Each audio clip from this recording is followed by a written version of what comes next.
Good morning, evening, afternoon, whatever time of day it is where you're at. Welcome to Collider Dailies. I'm John Aldritz, and I'm joined once again by Perri Nemiroff. How are you doing today, Perri? So what I've discovered, John, is I like when you do the hard work and I just get to sit here and be the passenger on this ride. Gee, I wonder why. I feel like It's folks out there might be seeing this kind of show structure more often than they have. I see how it is. You're gonna shuffle everything And off onto me. I get and it. genuinely because you're a good host. You Uh-huh. steer the ship well. I mean it. I mean it. Well, let's see if I continue to steer it well today. So today we are talking about Jenna Ortega and Amy Adams joining the cast of Taika Waititi's latest film. Tim Burton's new Beetlejuice sequel gets an official title and a poster, which is pretty awesome. But first, the first thing we're going to talk about is Brad Pitt joining the cast of Quentin Tarantino's reportedly final film entitled The Movie Critic. We recently learned that he is joining the cast. He's going to be playing the character of Jim Sheldon, a fictional film critic loosely based off of real world critic William Margold. Perri, how are you feeling about this? Like, this being Tarantino's supposedly last film, as he claims. Do you think that Brad Pitt seemingly like taking a strong lead position? Do you think that is the person that you wanted to see in, headlining Tarantino's last film? Quentin Tarantino's choice. I'll always look forward to whatever film he wants to make next. And if for whatever reason it feels right for him to deem this one his last, so be it. As far as the cast goes, I feel like one thing that I often get most excited about in a Quentin Tarantino movie is seeing the end ensemble. And I do hope that I know he's got a lot of frequent collaborators, but I also hope he leaves some room for newer faces, because Quentin Tarantino is a very iconic filmmaker with a really big platform who could change the game for an up and coming star. So I would hope that down the line, when more casting is revealed for this film, there's going to be some newer faces, or maybe some faces that we've only seen in one or two titles, and this will be the launch pad that they need. Out of his frequent collaborators, who's name like three people of his frequent collaborators and people that he's worked with in the past that you feel like you need to see in this movie? Shit, that's a good question, and I wasn't prepared for it. I'll say I love Inglourious Basterds, so Melanie Laurent would be pretty cool to see back in a Tarantino movie.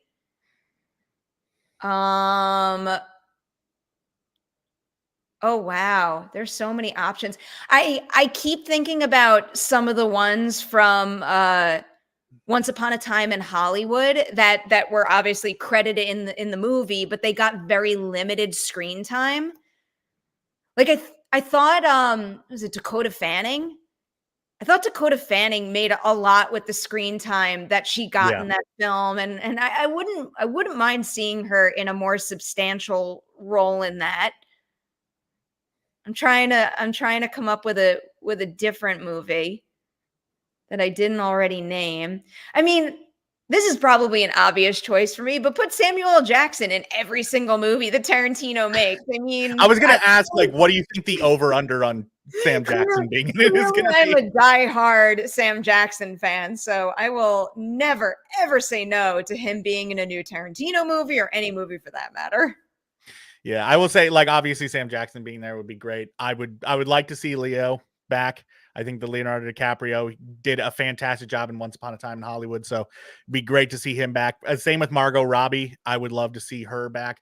And I know that there's some there's been some bad blood in the past, but having Uma Thurman pop up, I think, would just be, I feel it would be right almost to have her there, but that's just, pipe dream kind of thoughts. So.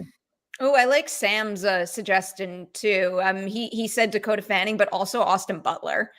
Yes. I'm looking forward to seeing, we've already seen a lot of good from Austin Butler, but with every single role, you expand that toolkit in your range more and more. I can't wait to see him do it. Now, here's another one that you might not be prepared for, but you mentioned you would like to see some new faces. Do you have one performer that you think would be perfect for a Tarantino film?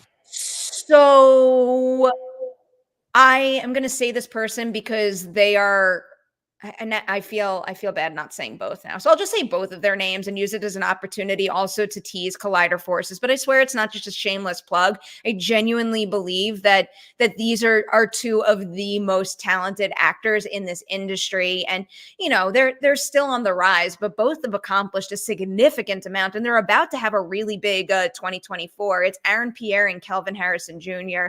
With Kelvin, I've loved a lot of his work. Felt like Chevalier last year was going to be a biggie, and especially when it premiered at TIFF, I was really hoping they would take that one down the award season circuit, which they didn't do, which was a little bit of a disappointment to me.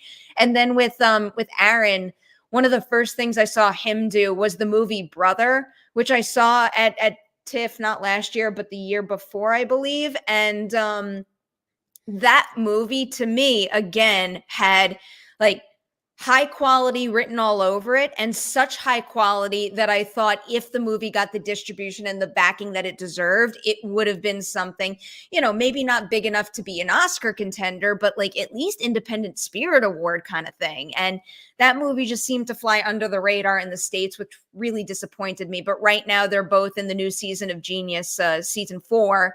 And then later this year, they're both about to get like a really big star power boost via the new, the Mufasa movie, the Lion King prequel. So cast the two of them in anything. I really do deep down believe they can do anything.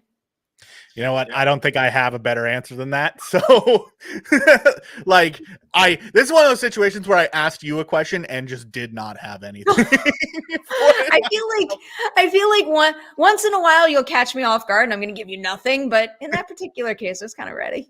I mean, there's a lot of people that could go well in it that there's a lot of buzz right now around Jacob Elordi. Like, I would just like to see more of him, and I think putting him in a Tarantino, give him some room to run with it would be really good. But outside of that, I don't have like a definitive answer. So that's the best that I can do for you. But moving on from one beloved famous director to another, let's talk about Tim Burton's Beetlejuice sequel, which got its title finally. We finally found out what the sequel to Beetlejuice is going to be called, and it is simply Beetlejuice Beetlejuice, which is just brilliant. Honestly, like, I was sitting there yesterday when I saw that title, I was like, I could not think of anything better. Like, that's almost perfect. But it does beg the question, if they ever do a third one, are they going to do Beetlejuice Beetlejuice Beetlejuice, or is the title just going to be him standing there?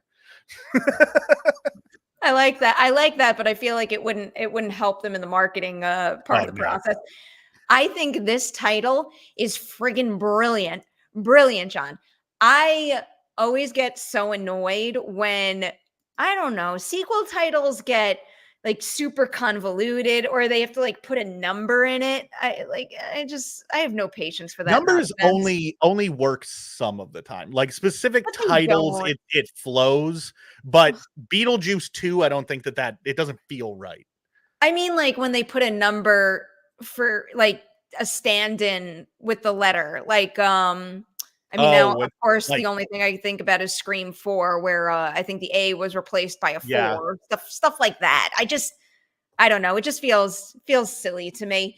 But I love how sometimes I do vouch for keeping it simple and being like, just call it Beetlejuice 2, but in this particular case, calling it Beetlejuice, and then leaving the hope that it could be Beetlejuice next. Like, that tickles me. And anyone who's a hardcore fan of Beetlejuice knows what saying his name multiple times means. So it conveys it's a sequel, and also it is a really great nod to the fan base. Yeah, I think it is super clever. And while I am not the biggest Tim Burton fan, and I've gone on record on the show, talking about my feelings about Tim Burton, this is one that I am most definitely looking forward to. And we actually also, as a little bit of an aside, we got some additional Tim Burton related news. And that is that he is apparently going to helm a remake of Attack of the 50-Foot Woman, the B-movie classic from 1951. Nope, 58. I was way wrong. Perri, what are your thoughts on a remake of Attack of the 50-Foot Woman? Have you ever seen Attack of the 50-Foot Woman? I actually never have. So I kind of like that this news broke, and it, made sure that it's back on my radar and maybe I do watch it. I don't know. I think it could be something. It's, you know, it's hard to say. I think in some cases, you know, knowing that Tim Burton and Gillian Flynn are attached, like that definitely does give the project a little bit of a boost. But I would be curious to know what their plans are for updating it, for justifying a remake, for bringing it to modern audiences. There's still a lot of question marks. And you know, I was reading a couple of pieces that reference Mars Attacks just to highlight Tim Burton's ability to bring a 50s sci-fi movie to modern audiences via a remake. And you know, Mars Attacks, I've seen that movie more times than I can count. I adore that movie, so I think that bodes well in this particular case. So until I actually go and watch the original, that is where I stand on this. I will tell you that I would highly recommend the original. I love like old 50s B movie, like monster movies, and Attack the 50-Foot Woman has over the last couple of years quickly become like in my top 5 of that genre. I watched it a few times when I was a kid, and then I didn't watch it again for a really long time. And every year for Christmas, I buy my mom just a big fat stack of movies. Like that's my Christmas gift for my mom. And I always try to make sure that there's a 50s B movie in there. And a couple of years ago, the 50s B movie was Attack of the 50-Foot Woman. And I think since then, I have watched her copy way more than she has, just because it's just like, I love that movie so much. I need to just break down and finally buy my own copy. But so I am looking forward to the remake just because I do have so much love for the original. Tim Burton he's a kooky character. He's a kooky director. So I do have faith that he's going to be able to he's going to at least make it fun at the very least, which I think is what you want from a movie called Attack of the 50-Foot Woman. So moving on to our third and final topic for the day. I don't have a clever segue for this one, so that's the best you get. We got news that Jenna Ortega is joining Amy Adams to lead Clara and the Sun, which is an adaptation of a book by a Nobel Prize winner. Fun fact. And is being directed by Taika Waititi. This is a science fiction film that it follows a robot girl named Clara, obviously, as she tries to prevent teenagers from feeling lonely about their lives, which is an interesting sort of idea. I guess she's like a friend bot or something. I don't know. I need to read the book.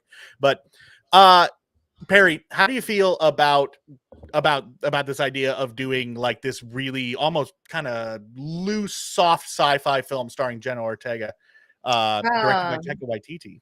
I'm into this. Just one clarification: it's in reverse. Jenna Ortega, I think, is in, and Amy Adams is currently in negotiations to co-star alongside her, unless I'm reading an older piece, or I don't know. But Amy Adams, Jenna Ortega, Taika Waititi, that sounds like a package that I would like to see come to fruition. And, you know, I'm in the market for a new book. Someone recently recommended the young adult book, The Fourth Wing, to me, and I'm like obsessed with it, and I'm nearing the end of it, and I'm very sad about nearing the end of it. So maybe I will queue this up next. But I like this idea. Sometimes I feel, especially as of late, very conflicted about being into artificial intelligence ideas, because I don't know, a lot of movies out there do seem to perpetuate the problem and not necessarily highlight the warnings. But there's something about this one that, you know, just seems kind of impossibly hopeful and charming, where I can't really deny the appeal of the premise. And I would really be interested in seeing what Ortega does with a role like that. I mean, that's not the easiest, not that any character is easy to play, but you know, if she is this artificial friend, you got to find that perfect or appropriate balance between coming across like an artificial intelligence entity, but also feeling human enough that she can have this effect on, I believe it's Amy Adams's daughter, who winds up adoring this new robot companion, but apparently she suffers from a mysterious illness. So that I'm curious. And then the other line, this is actually kind of important. It says, this is the story of Clara's quest to save Josie, the daughter, and those who love her from heartbreak, and how in the process Clara learns the power of human love. I mean, those are those are really big, powerful ideas. And if this movie really nails exploring those, I think it could be incredibly effective. Yeah, it sounds like one that is very much like there's definitely going to be room for humor with Taika Waititi helming it. There's going to be that sense of humor, but it's going to be, I feel like, almost a sort of bittersweet comedy in sort of a way, very character driven, very heartfelt sort of thing. And I think that Jenna Ortega has shown that she has the capability of doing that kind of work. So I'm really hoping that this is going to turn out as good as it seems to be. And again, adapting a book from a Nobel Prize winner, there's definitely some super solid source material there. I did do a little bit of reading about him and the book last night, and it sounds super interesting. So I'm definitely going to be on board for checking it out. Yeah, at the very least, I'm going to go buy the audiobook. I don't Yeah, read at books. the very least. People know I don't read words on, that's a lie. I read a lot of words on pages, but I like audiobooks. I like the performance that comes with it, and I like that I could take my book anywhere I want to go. I rely on audiobooks just because with how much I work, if I didn't listen to audiobooks, I wouldn't get through books. Like I just straight up don't have the time to like sit down and Oh, read a I'm book. a bit But of a I I'm get a through bit a of a lot of slow audiobooks. reader. I'm a slow reader, and I also love that my audiobooks kind of like I don't love like getting ready in the morning. Like I'm just not like people who like I would much rather spend all my prep time like prepping to do my interviews or prepping for this episode of Collider Dailies than like prepping to make myself look screen appropriate. I just can't stand that. So the audiobook is what I listen to while I'm getting ready in the morning, and it just That's like solid. helps pass the time for something I'd rather not be doing. I'll usually have audiobooks going, obviously while I'm driving, but also like if I'm editing a video or something, I'll have that on because I'm not the kind of person who can listen to music. Being a musician, if I listen to music, I find myself sitting there and breaking it down and like taking it apart. So I have to listen to podcasts or audiobooks or something like that. Can I ask you a So question, John? yeah, hit me with it. What What's you the got? last audiobook you've listened to? I am working my way through the High Republic books, the Star Wars High Republic books. Oh, So I Star just Wars finished. audiobooks are so good. Yeah, they're a lot of fun. I actually just finished the first one. I have a laundry list of ones to get through. Can I So can I recommend one for you? yeah, hit me. What you got? I'm a little obsessed with the Death Troopers book. It's like if zombies exist in Yeah, I a actually galaxy far, far away. I own the physical book and I've had it for a few years. I've just never gotten around to actually As a getting horror through it. lover and Star Wars lover, it's probably no surprise that that particular Oh book was yeah. right up my alley. It is definitely on my list of things that I have to get through. So before we go, let's jump over to the chat real quick and let's go through and see some things. Sam Red says, breaking news, Catherine O'Hara is in Last of Us Season 2. That is actually Hey. that is not 100% correct. As being reported, she is in talks to join Last of Us Season 2. So close to being in it, but still along that line. I had to like, as soon as I saw that, I went and I was looking that up while you were talking there at the Good end. But good news right there. I'll take it. yes, I think if you had asked me, hey John, who do you think should be in Last of Us Season 2? I wouldn't have jumped on Catherine O'Hara, but I don't hate it by any stretch of the imagination. I think that she is spectacularly talented. So having her along, she's sadly probably not going to get to be nearly as sassy and sarcastic as she is in Schitt's Creek. Mm. But I mean, maybe she will be. They could use a little bit of comic relief there. You never know. We got some people calling out the Long Legs trailer, which I have Did not it drop? watched. Did it drop while we were? I'm so mad, John. I've literally been waiting all week to program that on Collider Dailies. Of course, it dropped while we were doing this. Oh, I'm so annoyed. I'm so excited for that.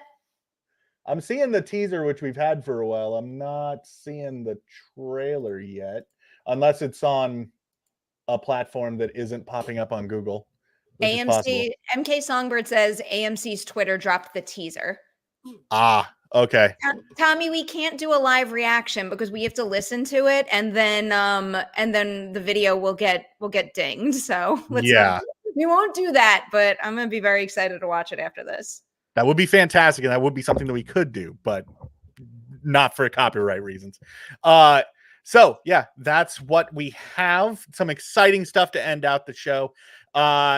Before we go, Perri, do you have anything you want to plug, anything you want to talk about that's coming down the pipeline?